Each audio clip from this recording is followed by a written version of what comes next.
नमस्कार दोस्तों, मैं पहली बार ऐसा देख रहा हूं कि एक सांसद, एक बाहुबली माफिया दबंग टाइप का नेता, जिस पर देश की महिला खिलाड़ियों ने, पहलवानों ने, ओलंपियन ने संगीन आरोप लगाए हैं, यौन उत्पीड़न के आरोप लगाए हैं, जिसके खिलाफ 7 शिकायतकर्ताओं ने एफआईआर दर्ज कराई है, जिसके खिलाफ पॉक्सो के तहत नाबालिग लड़की के साथ यौन उत्पीड़न के मामले दर्ज हुए हैं, जिसकी गिरफ्तारी के लिए जंतर मंतर पर 29 दिन से पहलवान बैठे हैं, जिसकी गिरफ्तारी की मांग करने के लिए दर्जनों किसान संगठन लगातार आंदोलन की राह पर जाने का ऐलान कर रहे हैं। वो माफिया, वो बाहुबली, वो दबंग सांसद कह रहा है कि मैं नार्को कराने के लिए तैयार हूं, बशर्ते कि शिकायतकर्ता, वो लड़कियां, वो पहलवान भी नार्को कराएं। वो दबंग सांसद कह रहा है कि मैं नार्को के लिए तैयार हूं, बशर्ते कि बजरंग पूनिया, विनेश फोगाट या जिन लोगों ने मेरे खिलाफ आरोप लगाए हैं वो भी नार्को कराएं। और दिलचस्प बात यह है कि पहलवानों ने कह दिया कि हम भी नार्को के लिए तैयार हैं। वो शिकायतकर्ता लड़कियां, 7 शिकायतकर्ता लड़कियां, महिला पहलवान जिनकी शिकायत पर एफआईआर दर्ज हुई है, उनके हवाले से भी अभी कुछ देर पहले जंतर मंतर पर विनेश फोगाट, बजरंग पूनिया और साक्षी मलिक, वो 3 पहलवान, वो ओलंपियन जो 29 दिन से जंतर मंतर पर धरने पर हैं, उन्होंने ऐलान किया है कि हम सब और वो शिकायतकर्ता लड़कियां भी नार्को टेस्ट के लिए तैयार हैं। खास बात यह है, जो पहलवानों ने कहा है थोड़ा प्रैक्टिकल नहीं है। उन्होंने कहा है कि नार्को टेस्ट के लिए हम तैयार तो हैं, लेकिन सुप्रीम कोर्ट के गाइडेंस में हो, सुप्रीम कोर्ट की निगरानी में हो और लाइव नार्को टेस्ट हो। नार्को टेस्ट लाइव होता नहीं है, लैब में होता है, डॉक्टर्स होते हैं, तकनीशियन होते हैं, वहां फॉरेंसिक के लोग होते हैं और जांच अधिकारी होते हैं। लेकिन फिर भी कुछ सवाल पैदा हुए, जो सवाल ब्रजभूषण शरण सिंह के इस बयान पर हैं, और ब्रजभूषण शरण सिंह बार बार ऐसे बयान दे रहे हैं। आज फिर उन्होंने कहा है कि नार्को टेस्ट, पॉलीग्राफी टेस्ट सबके लिए तैयार, लेकिन जो बड़ी बात कह दी कि जो आरोप लगा रही है लड़कियां वो भी कराएं। तो मैं अभी हूं रामगढ़ में, आया तो हूं अपनी टीम के साथ कुछ स्टोरी करने के लिए, लेकिन यहाँ विभूति नारायण राय हैं जो डीजीपी रहे हैं, डायरेक्टर जनरल रहे हैं, वरिष्ठ आईपीएस अधिकारी रहे हैं, रिटायर कर चुके हैं, लेकिन लेखक हैं, साहित्यकार हैं, वर्धा यूनिवर्सिटी के वाइस चांसलर भी रहे हैं, रामगढ़ में इन दिनों हैं। तो मैंने कहा जरा इनसे भी बात करें, पुलिस एंगल भी, नार्को को लेकर जो कहा गया वो भी, और ब्रजभूषण शरण सिंह के प्रति सरकार या पुलिस का रवैया ऐसा क्यों है कि 29 दिन तक ऐसे आरोपों के बाद गिरफ्तारी नहीं। एक हमारे साथ खास मेहमान है अमरीश कुमार, एक्सप्रेस और जनसत्ता से 3 दशकों का इनका रिश्ता रहा है, और पत्रकार के तौर पर, लेखक के तौर पर, लेकिन इन दिनों सत्य हिंदी पर हर रोज इनका एक शाम को 7 बजे शो भी आता है। सबसे पहले आपसे ही, जो ये नार्को में ये नया मामला, जिस तरह से ब्रजभूषण ने कह दिया कि वो शिकायतकर्ता लड़कियां, जिन जिन खिलाड़ियों ने मुझ पर आरोप लगाए, वो सब उनका भी नार्को टेस्ट कराया जाए और ये मुद्दा समाप्त कराया जाए, तो ये ऐसा जो आरोप लगा रही हैं, जो नाबालिग लड़की भी है, ये उनकी मांग वाजिब है या एक पोस्टरिंग है, अब ये भी एक पेच है फंसाने का? देखिए, इस पूरे प्रकरण के 2 पक्ष हैं, एक तो कानूनी है, दूसरा नैतिक है। तो नैतिक पक्ष तो पूरी तरह से ब्रजभूषण शरण सिंह के खिलाफ है। ब्रजभूषण शरण सिंह का पूरा अतीत, उनका पुराना इतिहास बहुत ही दागदार रहा है। तरह तरह के आपराधिक मुकदमे, 40 के आसपास मुकदमे उनके खिलाफ रहे, और ये पहली बार मैं देख रहा हूँ कि इतना गंभीर आरोप लगाया जाए और वो व्यक्ति दंदनाता हुआ प्रेस कॉन्फ्रेंस कर रहा है, खुलेआम घूम रहा है। इससे कम गंभीर आरोपों पर, ख़ास तौर से जो सेक्सुअल ऑफेंसेस हैं, उनमें फ़ौरन गिरफ्तारी हो जाती है। कम से कम अदालत में वो आदमी जा कर के अपनी जमानत तो कराता है, लेकिन यहाँ तो कोई फ़र्क ही नहीं पड़ रहा। तो जो नैतिक पक्ष है वो तो ब्रजभूषण शरण सिंह के खिलाफ है, लेकिन कानूनी पक्ष जहाँ तक है, देखिए, ब्रजभूषण शरण सिंह चूँकि अपराधी हैं, तो उनके खिलाफ हमें beyond any reasonable shadow of doubt साबित करना पड़ेगा कि जो आरोप लगाया जा रहा है वो सही है। ब्रजभूषण शरण सिंह अपराधी के एक अभियुक्त के तौर पर उन्हें आप मजबूर नहीं कर सकते कि वो नार्को टेस्ट कराएं, लेकिन अगर वो नहीं कराएंगे तो ये उनके खिलाफ जाएगा।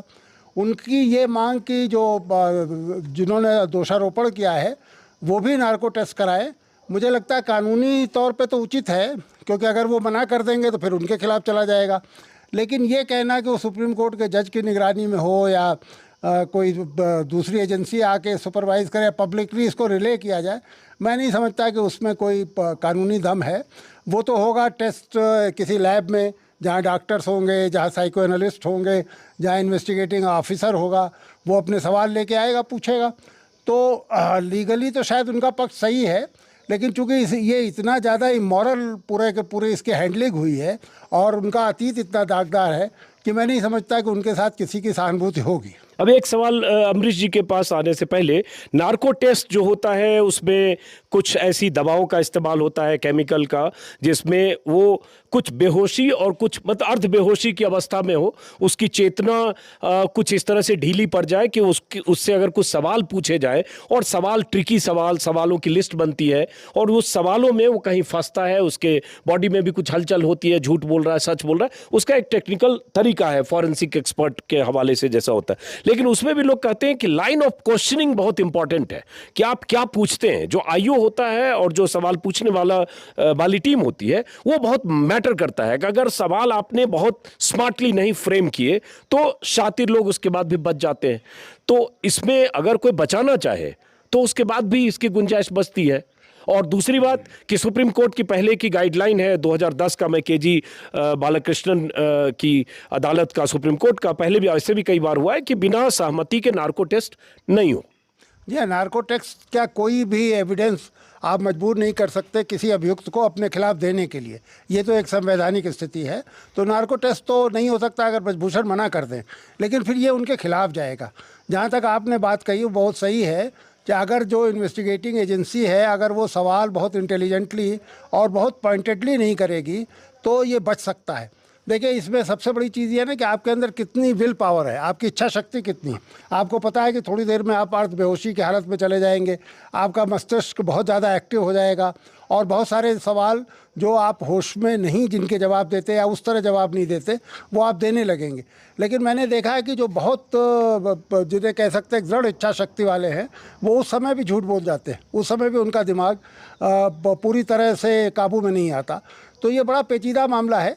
अब चूंकि झूठ बोल जाते हैं मतलब एजेंसीज को या सवाल पूछने वाले को भरमा देते हैं। और फिर इसमें तो सही रिजल्ट नहीं आ सबसे पाता। बड़ा खतरा ये है ना कि जो जांच एजेंसियां हैं वो जिस तरह सॉफ्टली डील कर रही हैं, जिस तरह का रिश्ता उनका इस अभियुक्त के साथ है, ये सत्ता पार्टी का एमपी है, अगला चुनाव लड़ेगा, कई कॉन्स्टिट्यूंसीज में ये अपने सजातीय वोटरों पर असर डाल सकता है।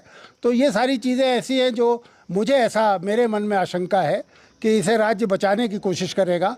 तो इसलिए जो ये क्वेश्चनेयर बने, ये भी बहुत एक्सपर्ट्स की सलाह से बने, और इसमें हो सकता है जो आप सुप्रीम कोर्ट या किसी जुडिशियल बॉडी का इंटरवेंशन मांग कर सकते हैं कि साहब वो सवाल ज़रा एक बार दिखा दिया जाए। जो एक्सपर्ट्स हैं, खासतौर से जो प्रोसिक्यूशन के बड़े वकील जो इसमें रहे, उनको एक बार दिखा दिया जाए।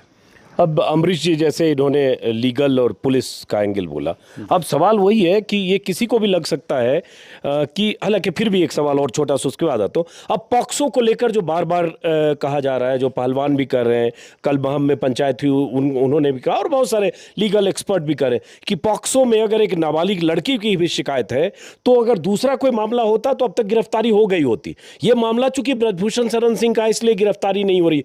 तो प्राथमिक तौर पर यह भी दिख रहा है इसमें। सही कह रहे हैं आप। पॉक्सो क्या, साधारण जो इस तरह के मामले हुए जिसमें कि किसी लड़की ने अगर खड़े होकर के बलात्कार का या दुर्व्यवहार का आरोप लगाया, तो 99% केसेस में मैंने देखा है कि फ़ौरन अभियुक्त या तो गिरफ्तार किया जाता है या वो अदालत से जाके अपनी जमानत कराता है। यहाँ तो निश्चिंत होकर घूम रहा है, प्रेस कॉन्फ्रेंस कर रहा है, ललकार रहा है। और पॉक्सो है, ये तो और ज़्यादा गंभीर है। मैंने सुना शायद उस लड़की का नाम भी कहीं ले लिया गया है, तो ये तो और एक बड़ा वायलेशन है पॉक्सो का। तो ये तो साफ साफ दिख रहा है कि राज्य इसमें सॉफ्ट हैंडलिंग कर रहा है और कहीं ना कहीं कोशिश हो रही है कि ब्रजभूषण शरण सिंह को बचाया जाए। अमरीश जी, तो अब 29 दिन हो गए, आपकी क्या राय है जिस तरह से? हाँ, ये मामला कानूनी से ज्यादा मुझे लगता है राजनीतिक मामला है, आपराधिक मामला है, और पुलिस प्रशासन तो उनको बचा रहा है, सरकार भी बचा रही है। लगातार ये खबरें आ रही कि वो अयोध्या से चुनाव लड़ेंगे।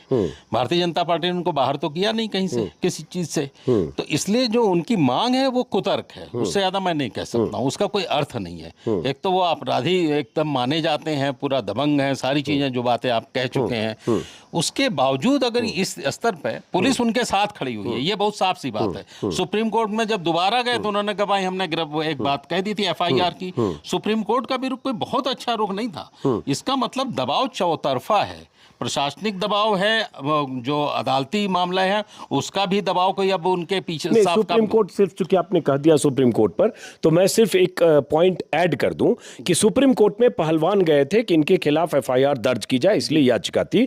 एफआईआर जब दर्ज हो गई दूसरी या तीसरी सुनवाई में, तब उसके बाद वाली सुनवाई में सुप्रीम कोर्ट ने, सीजेआई ने कहा कि हमारी भूमिका एफआईआर दर्ज कराने तक थी, अब दर्ज हो गई तो अब लोअर कोर्ट या ट्रायल कोर्ट या हाई कोर्ट में जाइए। बिल्कुल, वो उसका मतलब हम लोग ऐसा मानते हैं कि आप जंतर मंतर पे जाके अनशन पे बैठ जाइए। जब आप लोअर कोर्ट कहते हैं और हाई कोर्ट कहते हैं तो साफ है कि फिर आप जंतर मंतर चले जाइए, कुछ नहीं होने वाला है। लोअर कोर्ट और बाकी अदालतें कैसे काम कर रही, बहुत साफ सी बात है। अगर वो एक बार पूछ लेते कि भाई पास्को लगा हुआ है, गिरफ्तारी क्यों नहीं हुई, सिर्फ इतना सा सवाल पूछ लेते, इस सवाल पे आ जाता जवाब पुलिस का।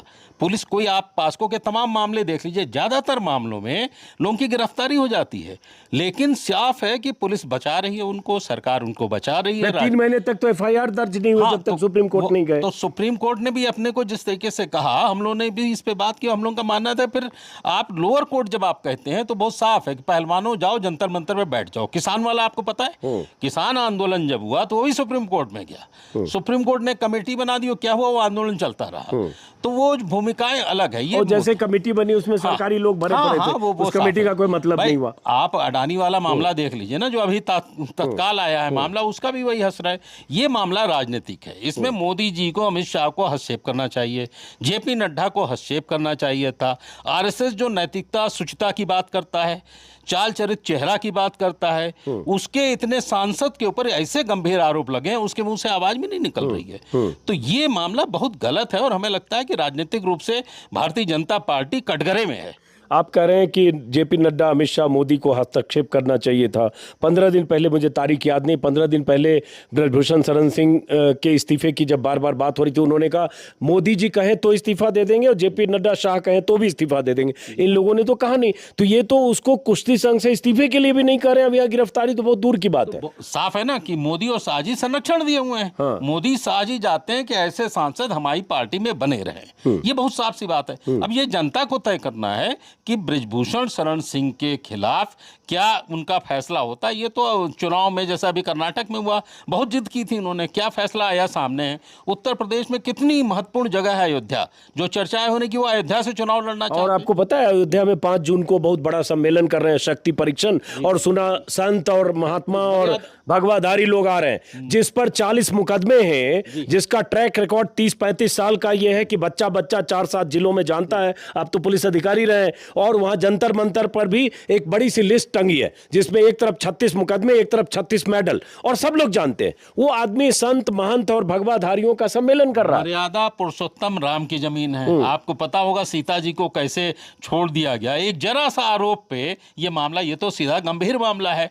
तो मर्यादा पुरुषोत्तम राम के जो भक्त लोग हैं, उनको विचार करना चाहिए कि हमारा नेता कैसा है और हमारी पार्टी कौन सी है, जो देशभक्त पार्टी है वो काम क्या कर रही है। तो हमें लगता है बहुत गंभीर मामला है और इसका उत्तर प्रदेश भी जवाब देगा, सिर्फ कर्नाटक ही नहीं। और अभी भी बता दें कि अयोध्या में कोई आसान नहीं है इनके लिए आगे का रास्ता। अयोध्या की बात अलग है, अयोध्या में भी लड़ाई बड़ी टक्कर की होगी। तो अगर ब्रजभूषण शरण सिंह को भारतीय जनता पार्टी टिकट देती है तो उसको भी अंजाम के लिए तैयार रहना चाहिए। चलिए, वो बात की बात है, अभी 1 साल है। वैसे 6 बार जीते, 5 बार बीजेपी से, 1 बार समाजवादी पार्टी से। इलाके में कहते हैं उनका जबरदस्त वोट बैंक प्रभाव है, और ठाकुर वोट बहुत मायने रखता है, इसलिए योगी आदित्यनाथ भी ठाकुर है, और प्रधानमंत्री मोदी किसी तरह का रिस्क नहीं लेना चाहते, जातीय आधार भी है। लेकिन एक सवाल पुलिस की भूमिका पर भी, कि आपको लगता है, जैसे आप डीजीपी रहे हैं, वरिष्ठ अधिकारी रहे, अगर आपके हाथ में पूरी जांच होती या जिम्मेदार आप होते पूरे मामले में, तो क्या करते, क्या करना चाहिए था पुलिस को जो नहीं किया गया? देखिए, इसमें उत्तर प्रदेश पुलिस का, अब मुझे दुख है ये कहते हुए, प्रदर्शन बड़ा निराशाजनक है। इसमें सबसे पहले तो उनकी गिरफ्तारी का प्रयास करना चाहिए था, उन्हें गिरफ्तार करने की कोशिश करनी चाहिए थी। वो ठीक है, जाके अदालत से जमानत करा लाते तो अलग बात है, लेकिन उनसे तो मुझे नहीं लगता है कि अभी तक कोई पूछताछ भी हुई। मतलब मैं तो सिर्फ अखबारों के माध्यम से, 1 बार पूछताछ हुई है, लेकिन कहा गया फिर बुलाएंगे, पता नहीं कैसे पूछताछ हुई, क्या मोहब्बत वाली कोई पूछताछ हुई होगी। लेकिन उनसे हुई है तो क्या उन जो पीड़िताएं हैं या पीड़िता है उससे भी हुई है, मुझे नहीं पता। पीड़िता का 164 में 2 का बयान तो कई दिन पहले, 5-7 दिन पहले हो गया था, बाकी का भी हो रहा होगा। तो अगर 164 में हो गया तो फिर तो अब तो वो एक तरह से जो 164 का बयान है वो तो अदालत में एडमिसिबल है। बिल्कुल। और अगर उसने कहा है तो उस बयान पे कार्रवाई होनी चाहिए। तो ये तो बड़ा दुर्भाग्यपूर्ण है, मतलब किसी भी पुलिस अधिकारी को इसे चुनौती के तौर पर लेना चाहिए, क्योंकि ये तो पूरे उत्तर प्रदेश पुलिस की छवि खराब कर रहा है ना। लोग ये कह रहे हैं कि साहब देखिए छोटे अपराधियों के तो जाके आप घर गिरा दे रहे हैं, उनके मकान ढहा दे रहे हैं, और ये एक ऐसा अपराधी जो जिसके खिलाफ 35-40 मुकदमे हैं, पहले से हिस्ट्री शीटर भी रहा है, या पता नहीं हिस्ट्री शीटर तो रहा होगा ज़रूर, मुझे निश्चित नहीं पता। तो ऐसे व्यक्ति का और हत्या से लेकर कोई ऐसा धारा नहीं, सब रहा। मुकदमे और एक तो हत्या का कन्फेशन का एक वीडियो घूम रहा है, खुद ही बोला मैं जितेंद्र कोई था उसके पीठ में राइफल लगा के मार दिया मैंने। तो बताइए, अब इस पर तो पुलिस को और ज़्यादा सक्रिय भूमिका निभानी चाहिए, मैं ये समझता हूँ। हाँ, तो एक पुलिस की भूमिका है, दूसरी जो सरकार का जो रवैया है, और तीसरा जो 29 दिन के बाद भी कोई गिरफ्तारी की गुंजाइश कोई दिखती नहीं है। क्या ये भी है कि कुछ लोग जो ब्रजभूषण शरण सिंह के पक्ष के लोग हैं, जो बीजेपी के समर्थक भी हैं, आज के ज़माने में बहुत भक्त भी होते हैं, उनका कहना है कि भाई, और पुलिस की तरफ से भी ऐसी खबरें आती है, जो पुलिस पहले कर रही थी कि जब तक हम प्राथमिक जांच नहीं कर लेंगे तब तक एफआईआर दर्ज नहीं करेंगे। उसमें 3 महीने लगे, सुप्रीम कोर्ट के डर से हंटर के बाद एफआईआर दर्ज हो गई। अब पुलिस कह रही है कि हम गिरफ्तारी के लायक या ऐसी चीज मानेंगे तब करेंगे। तो क्या ऐसा तो नहीं कि पुलिस सही कर रही है और ये जंतर मंतर पर बैठकर धरना देकर या पंचायत करके जबरन दबाव बना रहे? प्रोसेस के तहत होना चाहिए।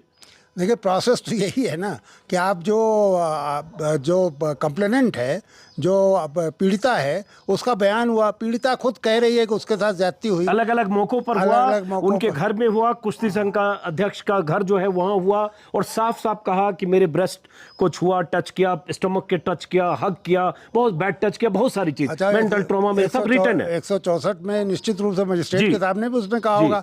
तो अब इसके बाद क्या इन्वेस्टिगेशन कर रहे हैं, मैं नहीं समझ पा रहा हूँ, क्योंकि ये तो कई साल पुरानी बातें हैं। अब उसका कोई मेडिकल वो तो सबूत तो आ नहीं सकता, उसका कोई इस तरह का एविडेंस भी नहीं आ सकता है कि कोई कपड़े लत्ते या कुछ इस तरह की चीज़ें मिलें। तो अब तो उसका, जब तक कि आप उसे झूठा ना साबित करते हैं जो महिला कह रही है, तब तक तो उसको सच मानना ही पड़ेगा। खासतौर से मजिस्ट्रेट के सामने जो बयान दिया गया है उसे सच माना जाना चाहिए और कार्रवाई की जानी चाहिए। अब क्यों नहीं कर रहे, ये बड़ा स्पष्ट दिखाई दे रहा है कि इसमें पॉलिटिकल विल का अभाव लग रहा है, राजनीतिक इच्छा शक्ति नहीं है, इसलिए नहीं किया जा रहा। तो अमरीश जी, राजनीतिक इच्छा शक्ति इसलिए नहीं है ना क्योंकि बीजेपी को या सरकार को अगर अपना कोई आदमी दिखता है जिसके साथ उसका जातीय आधार है, वोट है, चुनाव है, तो उसके साथ खून माफ है। और यही अगर कोई विपक्ष का सांसद होता तो पता नहीं अब तक क्या करते। राहुल गांधी को एक मामूली से मामले में मानहानि के मुकदमे में 2 साल की अधिकतम सजा और 24-26 घंटे में संसद से बाहर और 4 दिन में मकान खाली करने का नोटिस। और यहाँ एक 37-38 मुकदमे वाला आदमी, 7 लड़कियों की शिकायत वाली ओलंपियन, धरने पर बैठे ओलंपियन, और सरकार की सेहत पर कोई फर्क नहीं। बिल्कुल, हमें लगता है जुडिशरी को भी इसको संज्ञान में, जैसा आपने बताया ना कि एक बार लिया, ये लोग गए, अपने आप भी तो ले सकती है, सारी चीज़ों को देख रही है। दूसरे का घर होता तो बुलडोजर चल जाता। कोई मुसलमान सांसद था, एक पुरुष सांसद था, उसके साथ क्या हश्र हुआ सामने। तो हमें लगता है कि सरकार वोट बैंक की पॉलिटिक्स में इतना ज़्यादा नीचे गिर गई है कि किसी अपराधी सांसद के खिलाफ कार्रवाई करने की इच्छा शक्ति उसकी खत्म हो गई, बशर्ते को बीजेपी का हो। हाँ, जाहिर सी बात है। ये बात कम से कम, ये पहली बार मैं देख रहा हूँ। इतना अटल जी के साथ हम लोगों ने देखा, लंबा दौर देखा, इतनी ढिठाई तो नहीं करते थे, इतना लंबा समय हो गया, लेकिन कोई कार्रवाई ब्रजभूषण शरण सिंह के खिलाफ नहीं की गई है। तो सिर्फ इस डर से कि 5 जिले जो जहाँ ठाकुर बहुल इलाका है वहाँ पे इनको नुकसान होगा, सिर्फ इसलिए। तो भाई, अगर आप जातीय राजनीति की बात पे आप सबको गाली देते हैं और खुद जातीय राजनीति से ऊपर नहीं उठ पा रहे हैं, तो ये दुर्भाग्यपूर्ण है, यही कह सकते हैं। अब 23 तारीख यानी कल 1 महीने पूरे हो जाएंगे पहलवानों के धरने के, जो जंतर मंतर पर चल रहा है। कल कैंडल मार्च की अपील की है विनेश फोगाट, बजरंग पूनिया और साक्षी मलिक ने, और उसमें बहुत सारे किसान संगठनों के लोग हो सकते हैं, मानवाधिकार कार्यकर्ता हो सकते हैं, एक्टिविस्ट हो सकते हैं, जो इन्हें भी लगता है कि उनका वाजिब उनकी मांग है, वो समर्थन देने के लिए कल इंडिया गेट पर कैंडल मार्च में हिस्सा लेंगे। इसके अलावा जो महम खापों के चौधरी ने जो ऐलान किया, जिसमें यह भी कि 28 मई को, माफ करें शायद अगर मार्च बोला तो 23 मई को कैंडल मार्च है, और 28 मई को जिस दिन प्रधानमंत्री मोदी नई संसद का उद्घाटन करेंगे, उसी दिन उन्होंने कहा कि संसद के पास हम महिलाओं की पंचायत करना चाहते हैं।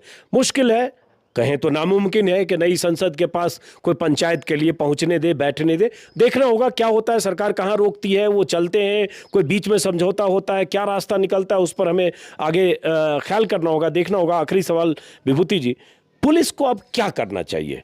मतलब सबसे पहले आपको लगता है कि क्या तुरंत गिरफ्तारी होनी चाहिए, क्या करना चाहिए? देखिए, किसी भी प्रोफेशनल पुलिस के लिए तो सबसे पहले ये चुनौती स्वीकार करनी चाहिए कि जो तफ्तीश कह रही है उस आधार पे उसे आगे बढ़ाएं और उस पर कार्रवाई करें। जो कानून जिस बात की डिमांड करता है, जो कानून जिसकी अपेक्षा करता है, वो कार्रवाई करें। और मेरे ख्याल से तो इसमें एक ही सबसे बड़ी अपेक्षा कानून की यही है कि इस अभियुक्त को पकड़ के अदालत के सामने पेश किया जाए। अदालत इसे इनोसेंट समझती है, छोड़ देगी, अलग बात है, लेकिन इसे अदालत सामने पेश किया जाए। और जिस तरह से किसी साधारण अभियुक्त को कानूनी अदालत जमानत देगी, इनोसेंट, और वो तो ट्रायल का लंबा सिलसिला है। तो लेकिन इसे अदालत के सामने ले जाके खड़ा करना चाहिए, ये पुलिस का पहला फर्ज होना चाहिए।